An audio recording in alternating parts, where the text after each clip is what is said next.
नहमदु व नुसल्ली अला रसूलिहिल करीम अम्मा बाद।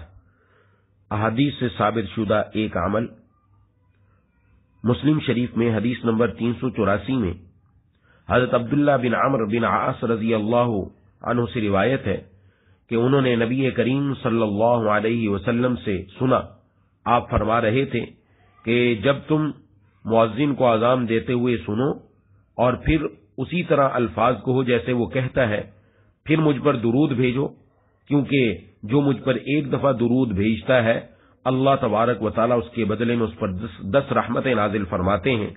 फिर वो अल्लाह से मेरे लिए वसीला मांगे, क्योंकि वो जो वसीला जन्नत में एक मकाम है और जो अल्लाह ताला अपने बंदों में से सिर्फ एक बंदे को अता फरमाएंगे, और फरमाया मुझे उम्मीद है कि वो मैं ही हूंगा।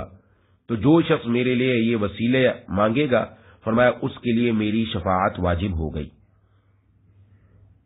ये दुआए वसीला बुखारी शरीफ की हदीस नंबर 614 में बयान की गई। फरमाया यूं दुआ करे, अल्लाहुम्मा रब्ब हाज़िहि दावति ताम्मा वस्सलातिल क़ाइमा आति मुहम्मदनिल वसीलता वल फज़ीला वबअसहु मक़ामम महमूदनिल्लज़ी वअदतह।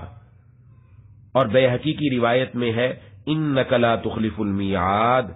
फरमाया जो बंदा ये पढ़ेगा तो वो बंदा क़यामत के दिन मेरी शफाअत का हकदार हो गया। सुभान अल्लाह।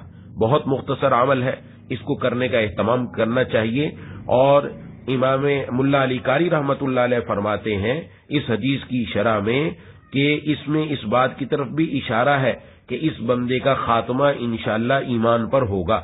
यानी गोया ये दुआ पढ़ने वाला, उसके लिए ये भी खुशखबरी है कि उसका खात्मा ईमान पर होगा, क्योंकि फरमाया हुजूर सल्लल्लाहु अलैहि वसल्लम की बिशारत काफिर को नहीं मिलेगी, मुसलमान को मिलेगी।